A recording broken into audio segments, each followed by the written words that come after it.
Estamos grabando, José Joaquín. Muy buenas a todos los amigos del ICER, Instituto Costarricense de Enseñanza Radiofónica, el maestro en casa. El día de hoy tenemos un ilustre visitante, don Alfonso Aquiló, de España, ingeniero de puentes, máster en empresas, director de 1/3 de los colegios privados de España, líder de una serie de proyectos de educativos, no solo en España, sino que en Europa, en diferentes países de Europa, en África, experto y asesor en colegios en Estados Unidos, en América Latina. O sea que es un profesor, un experto en educación que trabaja en los 4 continentes del mundo. Solo le falta llegar a Australia, pero ya creo que eso va a ser pronto. Doctor, bienvenido aquí al ICER, al Maestro en Casa, al programa para los maestros. Aquí en Costa Rica, muchas gracias por invitarme. Con gran gusto. Aquí en Costa Rica hemos pasado 3 meses enclaustrados en nuestras casas con los niños, con los estudiantes, y muchos maestros han tenido dudas con el manejo de la enseñanza a distancia. Los padres de familia de pronto se encuentran con que la escuela no es donde iban a dejar sus hijos todos los días, sino que la escuela de pronto está en su aula, en su casa, en la cocina, en la sala, en el pequeño patio que tienen, y eso pues, ha causado dificultades, pero también nuevos retos. ¿Cómo ha enfrentado usted en España eso y en sus colegios este cambio tan abrupto en la educación de los jóvenes? Bueno, pues yo creo que nos ha pasado más o menos lo mismo en todo el mundo, porque yo veo que la fecha de cierre de las aulas, de las clases presenciales, ha sido prácticamente la misma en todo el planeta y que llevamos más o menos al mismo tiempo con la enseñanza a distancia. Y en todos los casos ha sido una cosa imprevista, que a todos nos ha venido por sorpresa y que creo que ha sido un incentivo para despertar nuestra imaginación, nuestra creatividad, nuestra capacidad de innovación.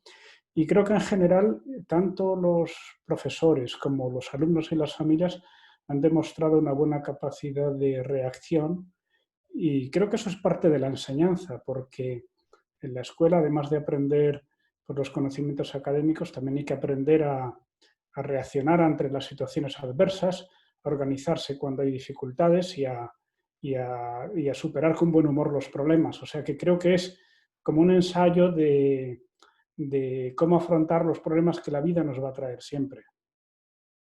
¿Cómo ha visto los padres de familia en este proceso, que son tan importantes? Bueno, yo he visto reacciones muy diversas, porque yo creo que en las situaciones difíciles, las situaciones de estrés, de conflicto, nos ayudan a conocernos a nosotros mismos y a los demás. Y en una situación de conflicto puede salir de nosotros lo mejor o lo peor. O puede salir unos días lo mejor y otros lo peor. Y tenemos que aprender a gestionar el conflicto, y es parte de la enseñanza que tenemos que dar a los alumnos o a los hijos, es saber gestionar ese estrés y saber llevarlo con buen humor, saber hacer de las amenazas oportunidades.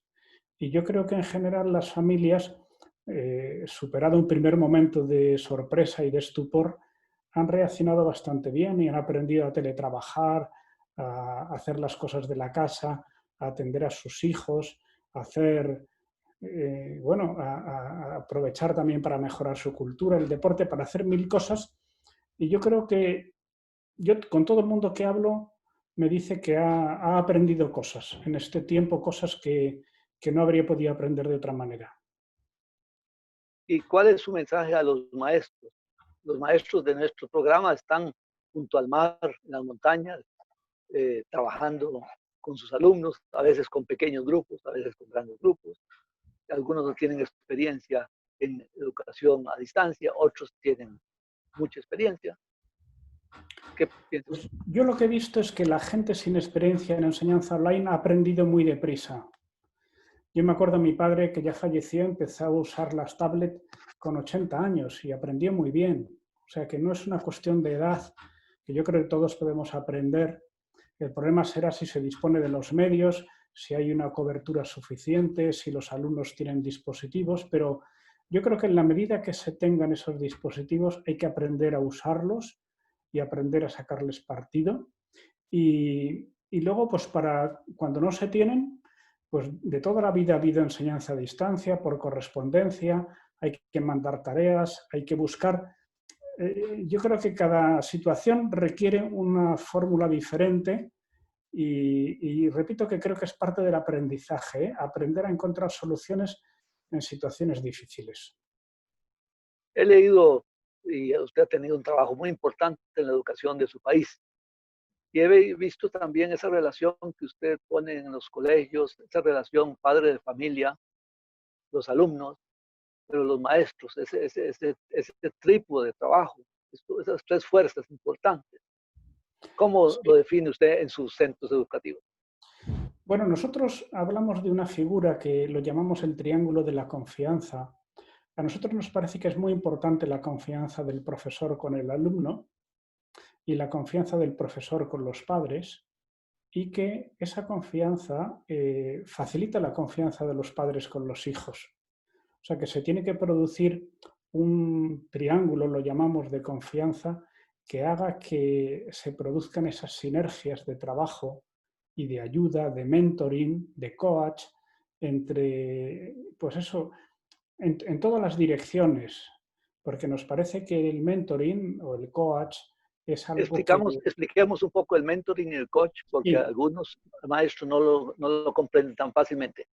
sí, el mentoring es una figura muy extendida que es como el ser maestro o promotor de alguien y yo creo que unos padres son mentores de sus hijos y unos profesores son mentores de sus alumnos, pero también en cierta manera se produce al revés, porque los profesores también aprendemos de los alumnos y también aprendemos de los padres y los padres también aprenden de los hijos y los alumnos aprenden entre ellos y los profesores aprenden unos de otros y también las familias aprenden unas de otras.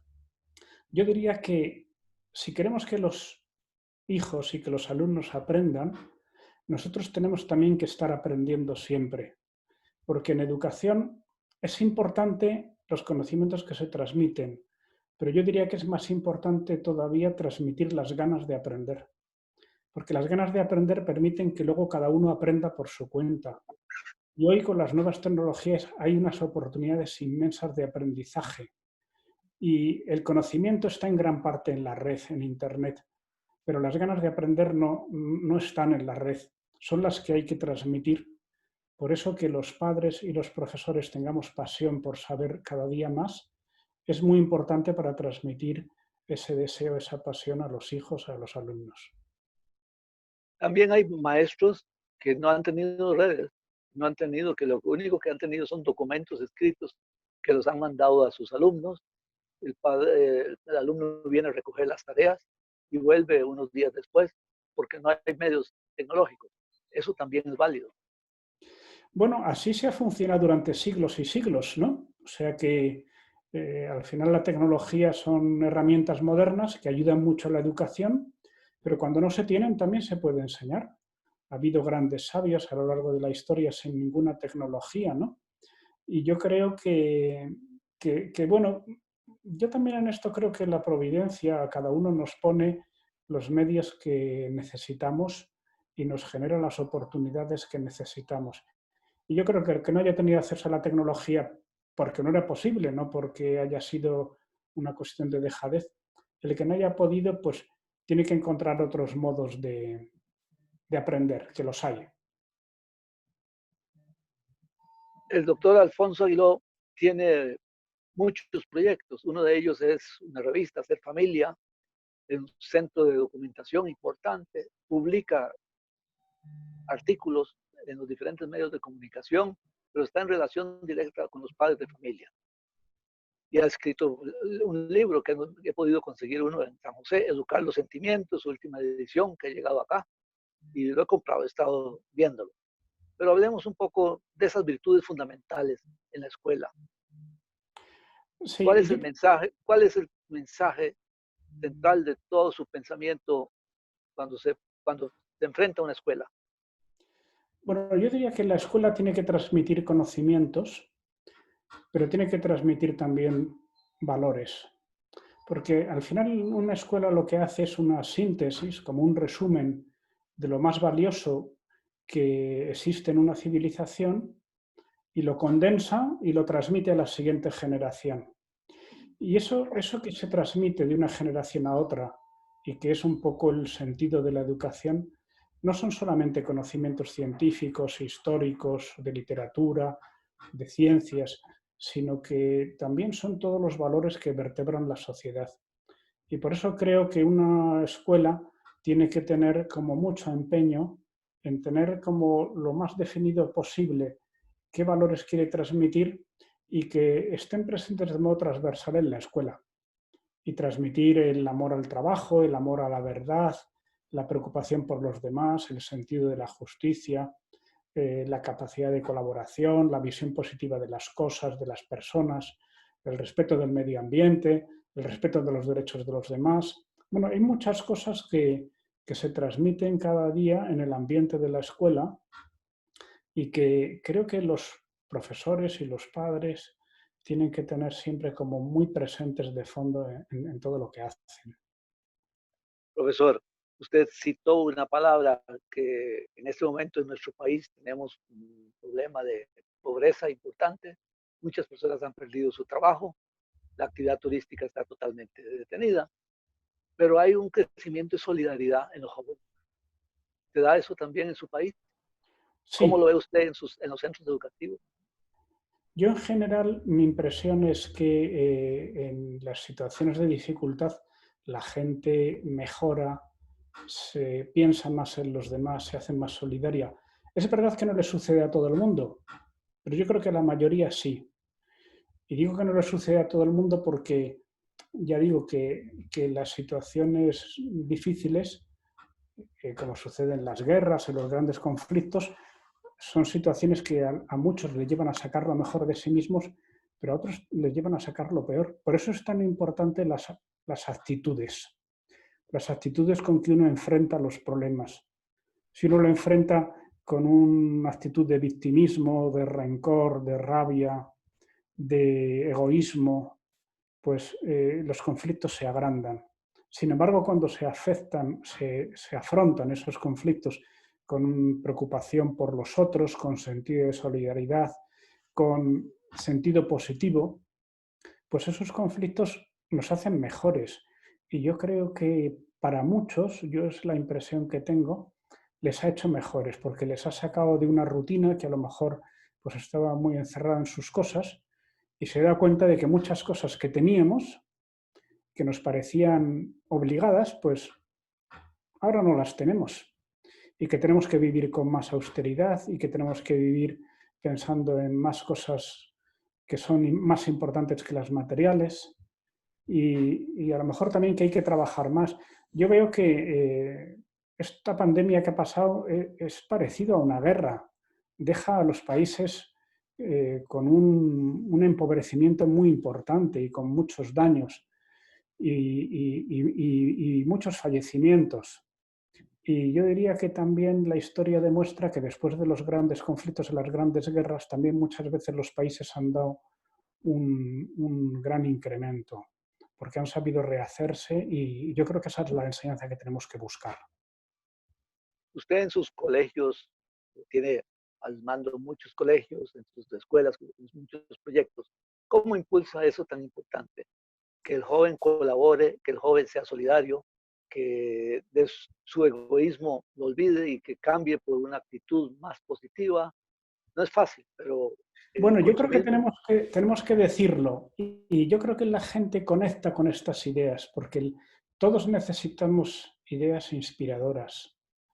Lo que pasa es que si no se transmiten mensajes positivos y solamente llegan los mensajes negativos, pesimistas, victimistas, digamos que de indignación, y es verdad que hay muchos motivos por los que indignarse, pero bueno, hay un momento dado en el que lo que hay que hacer es, digamos que alentar y estimular los planteamientos positivos, estimulantes, constructivos, porque todos los estamos esperando. O sea, todos necesitamos que alguien nos estimule para crecernos ante una situación difícil, para reaccionar de forma positiva y para generar ese entorno estimulante que todos necesitamos. ¿Cómo puede hacer un maestro para estimular en tiempos de dificultad? Pues yo tengo una gran confianza en el poder de la palabra. O sea, yo creo que a lo largo de la historia se ve, ¿no? La imagen, el testimonio, el ejemplo, pero el ejemplo personal, la palabra, haber meditado sobre estas cosas, contar anécdotas que exalten el buen ejemplo de los demás, en vez de estar siempre hablando de lo malo que se hace todo, eh, dar a conocer los buenos ejemplos. Todos tenemos un principio, un sentido positivo dentro, natural. También tenemos debilidad, ¿no? Las personas, pero la tarea del educador es estimular lo positivo que hay dentro de las personas, enseñar a estimular lo positivo y enseñar a contener lo negativo. Ese desarrollo de los valores que usted está trabajando tiene que llegar a un punto también en donde algunos países, Costa Rica, tiene algunos dolores de cabeza. La lectura. Los jóvenes están leyendo menos, en las escuelas, en los colegios se lee menos, pero todos los informes educativos hablan de la importancia de la lectura. En el último informe de la OECD sobre Costa Rica, el tema de la lectura es faltante, el tema de la enseñanza de la matemática tiene faltantes. Entonces, ¿cómo impulsar esos pequeños detalles que son vitales? Yo lo que diría es, si me están escuchando personas que se dedican a la educación, bueno, y los padres todos se dedican a la educación, yo le diría que la educación es una tarea importantísima. Yo creo que una sociedad que alcanzara grandes logros de desarrollo económico, científico, técnico, artístico, de derechos, pero que fracasara en la educación de la siguiente generación, yo diría que es una generación, una sociedad que ha fracasado, porque todos sus logros se van a perder. Yo por eso creo que una sociedad inteligente destina a la educación sus mejores recursos, sus mejores personas, su mejor ilusión, su mejor empeño. Y yo creo que todos los padres y los maestros tienen que como renovar su ilusión por educar cada vez mejor, por, digamos que disfrutar viendo que otros aprenden en poco tiempo lo que a uno le ha costado mucho tiempo aprender y tener la conciencia de que lo reconozca o no lo reconozca la sociedad, eso que está haciendo es muy importante para el futuro de toda la sociedad. Y con esta ilusión tan importante, don Alfonso Aguiló, terminamos esta primera etapa de esta entrevista y regresamos dentro de algunos minutos. Muchas gracias. A ustedes. Ahora vamos a hacer otro espacio. Tres. Tenemos el día de hoy a don Alfonso Aguiló, educador español, autor de muchos libros, pero sobre todo un educador que dirige proyectos en 4 continentes, en Europa, en África, en América Latina, en Asia. Una gran experiencia internacional y sobre todo autor de muchos artículos en una revista que se llama Ser Familia y sobre todo un promotor de grandes proyectos educativos de escuelas y de colegios, con un gran sentido de esperanza, que ha sido el tema que hemos tenido en otro programa. Ahora vamos a continuar en esta entrevista. Don Alfonso, usted nos habla de la importancia del liderazgo que tienen que tener los educadores en el sentido positivo. ¿Cómo hablar en materia positiva cuando tenemos enfermedades, cuando tenemos pandemias, cuando tenemos grandes dificultades? Bueno, yo veo que hay mucha gente que atraviesa grandes dificultades y tiene un sentido positivo, y hay gente que tiene muchísimos medios y tiene un espíritu muy negativo. Yo creo que no es una cuestión tanto de qué se tiene, de qué medios se tienen, sino el espíritu con que uno asume las realidades que le rodean. Y por eso a mí me parece que en educación es tan importante enseñar a valorar en clave positiva las cosas que suceden. Porque cuando uno en la educación transmite una idea negativa de lo que sucede, lo que hace es impedir que las personas digamos que nos repongamos o digamos que reaccionemos a las dificultades y las superemos. Yo creo que una parte muy importante de la educación es enseñar a buscar soluciones a los problemas sin pensar que las causas o las soluciones están lejos o fuera de nuestro alcance. Tenemos que transmitir la idea de que los problemas los podemos resolver. Los podemos resolver con nuestro esfuerzo, con nuestra constancia, con nuestra colaboración con los otros, pero no transmitir esa idea tan frecuente de que los problemas no tienen solución, de que los problemas son culpa de otros, de que yo hago mucho y los demás no hacen nada, sino más bien conseguir tener ese espíritu que resuelva las cosas y que nos lleve a una mejor convivencia entre todos también. Me recuerda el caso de una maestra que está en las montañas de Puriscal. Algún día lo llevaré allí para que vea dónde es. Y esa maestra tiene solo 3 niños. Es una escuela pública, 3 niños, y la maestra dice, yo no tengo problema. Aquí no hay instrumentos musicales, yo canto. Aquí no hay clases de religión, yo doy la clase de religión. Y además da las 4 materias o 5 materias básicas. Ella es una líder y con el Internet ayuda a la comunidad a obtener las medicinas que necesitan. Yo pienso que en el mundo hay maestros así que se sobreponen a todos los problemas. Sí, yo creo que hay un discurso muy extendido que yo lo considero bastante negativo, que es la idea de que cada vez que algo no funciona, la culpa es del gobierno, de las leyes, de la falta de presupuesto, de lo mal que lo hacen todos. Y probablemente será verdad. O sea, no es difícil encontrar inconvenientes y malas prácticas en todos lados, en todo el planeta y en toda la historia. Pero yo creo que nosotros en la educación estamos precisamente para encontrar soluciones. Yo diría que es un ejemplo muy clásico, ¿no? Que es como el buen escalador, que el buen escalador encuentra puntos donde agarrarse y donde apoyarse, donde otros no ven más que una pared totalmente lisa. O sea, nosotros tenemos que encontrar puntos de apoyo donde otros no los ven y encontrar posibilidades de mejora en personas que otros han dado por imposibles y encontrar soluciones en escenarios que otros han abandonado. Y nosotros no podemos dejar a nadie atrás en la enseñanza. Estamos hablando de la educación, la escuela, en los colegios, pero antes de continuar, quiero plantear una pregunta también que a mí me interesa, curiosidad periodística.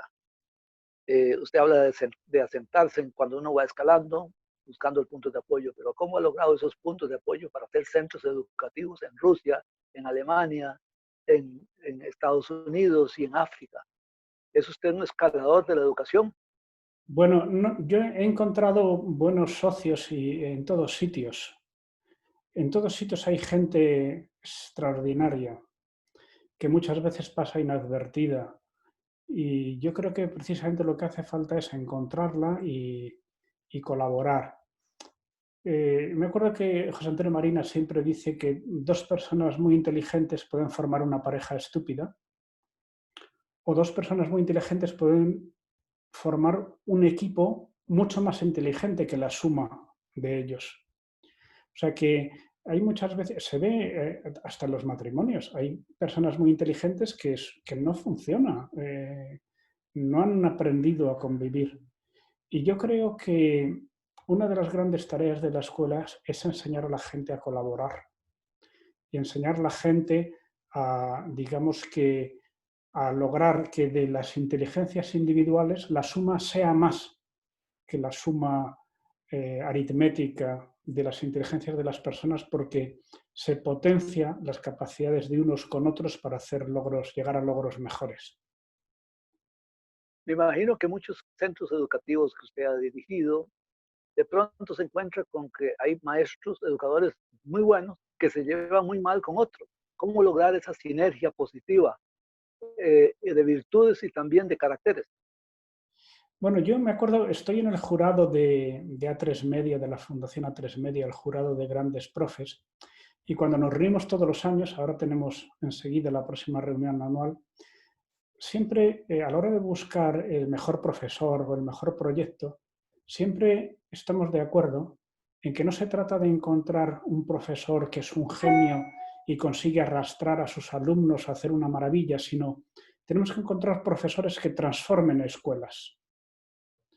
O sea, la función de un profesor no puede ser una función, digamos que, como diría yo, autorreferencial, como de una gran genialidad que deja atrás a los otros. Tiene que ser un profesor que logre suscitar un cambio, una transformación en todo el claustro y que todos los profesores se animen a acometer un proyecto de mejora y que haya sinergias entre ellos. Creo que eso es fundamental. Es algo que usted está escribiendo y que he leído muchas veces, la formación del carácter, tanto de los alumnos como los profesores, como los padres de familia. Nunca paramos de formar carácter.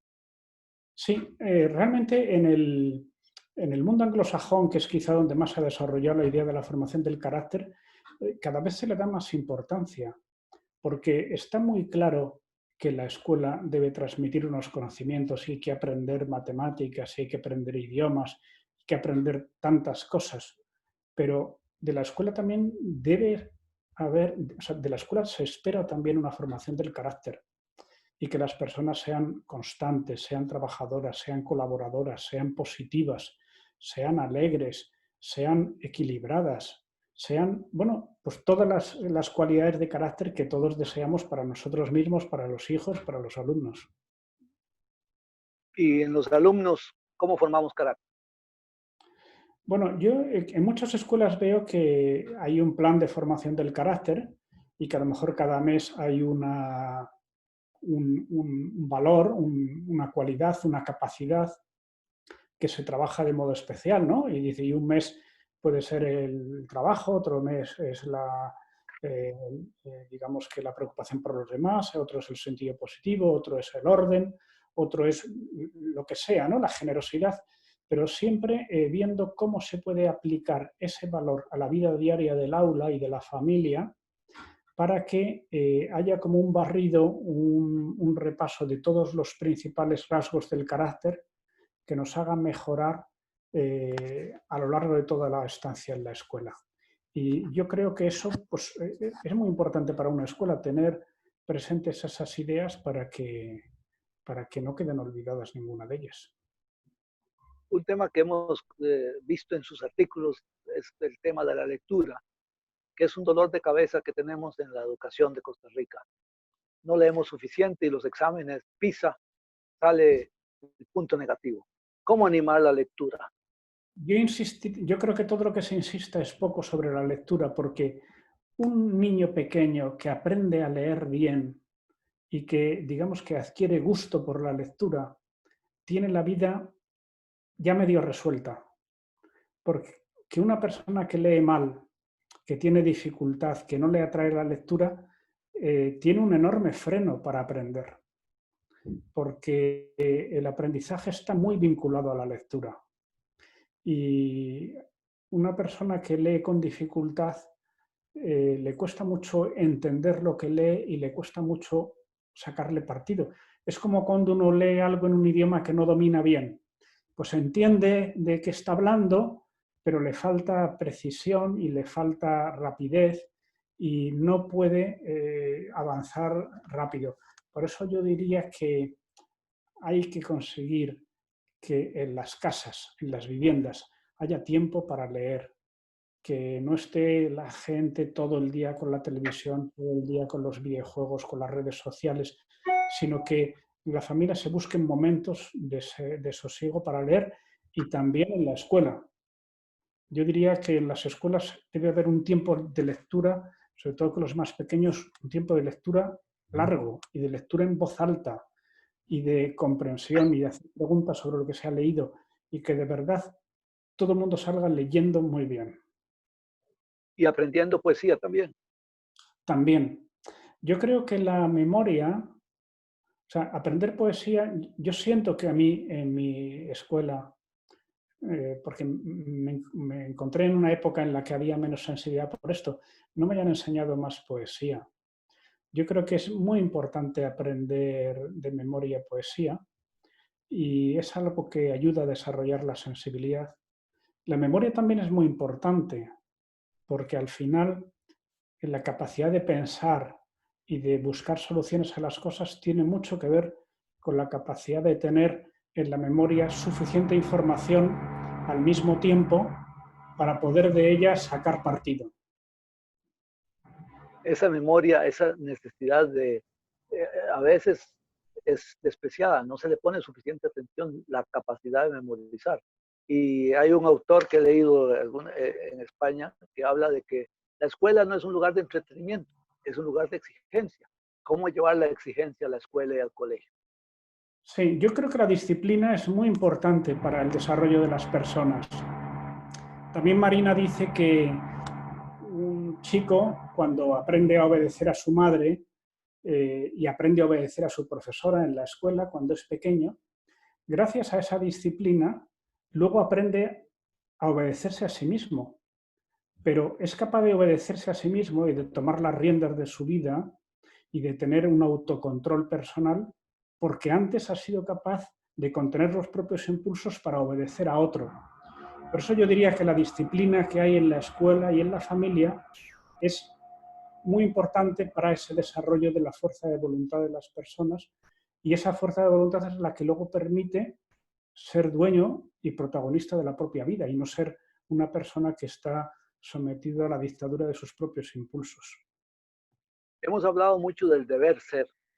Los alumnos a veces se ponen nerviosos, que las cosas hay que estudiar, esto, la matemática y la lectura, tantas cosas.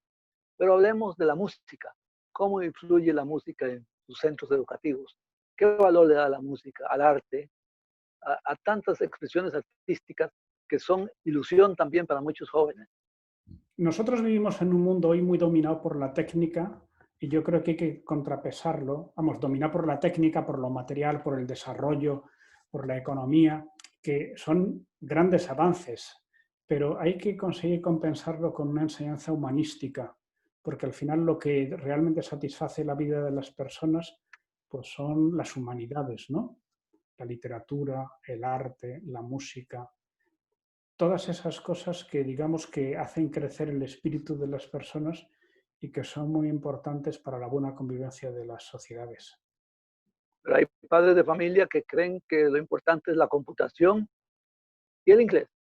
Y ese es el objetivo. Si no sabes inglés y computación, estás en cero.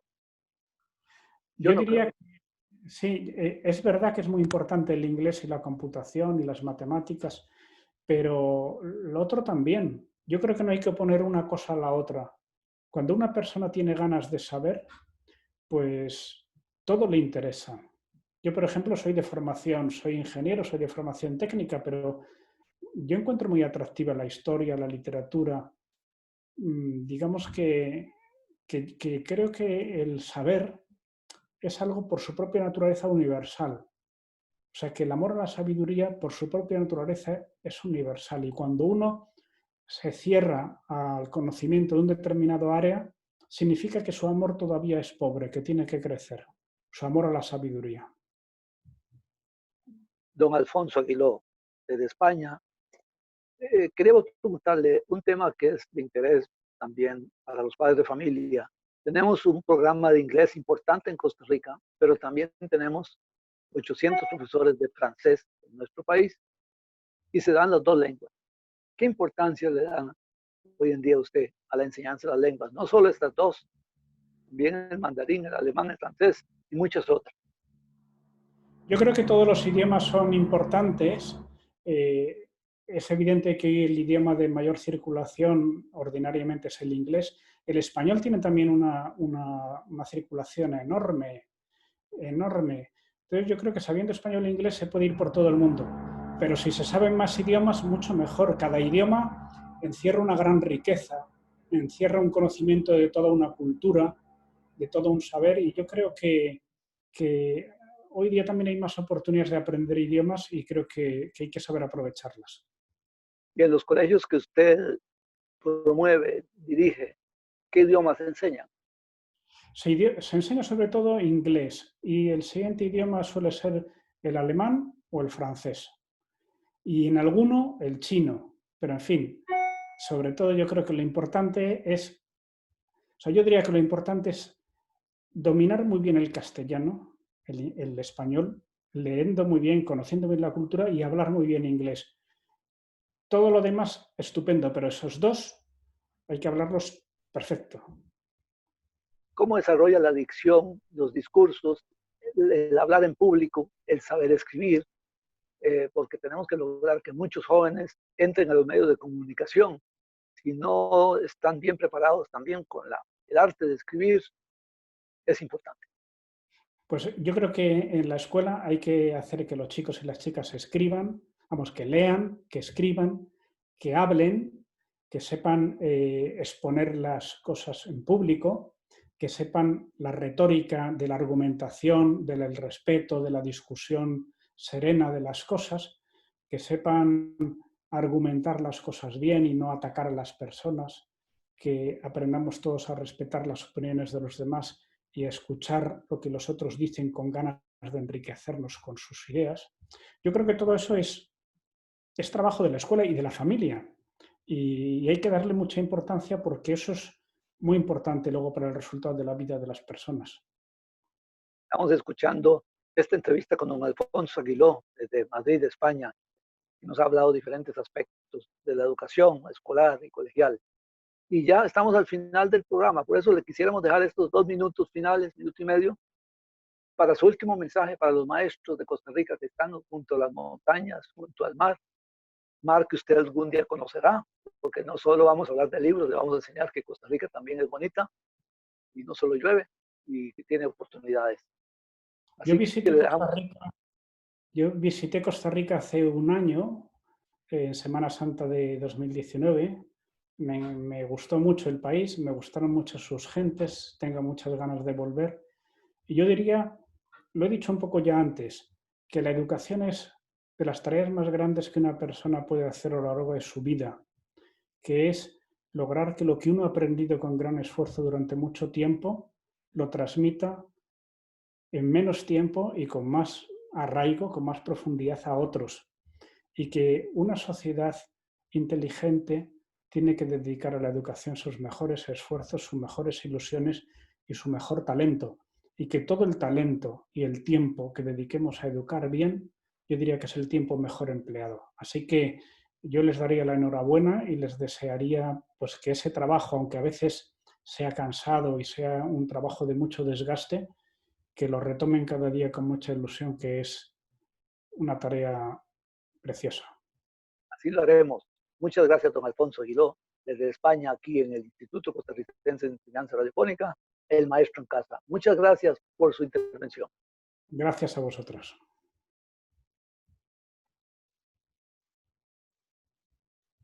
Corte.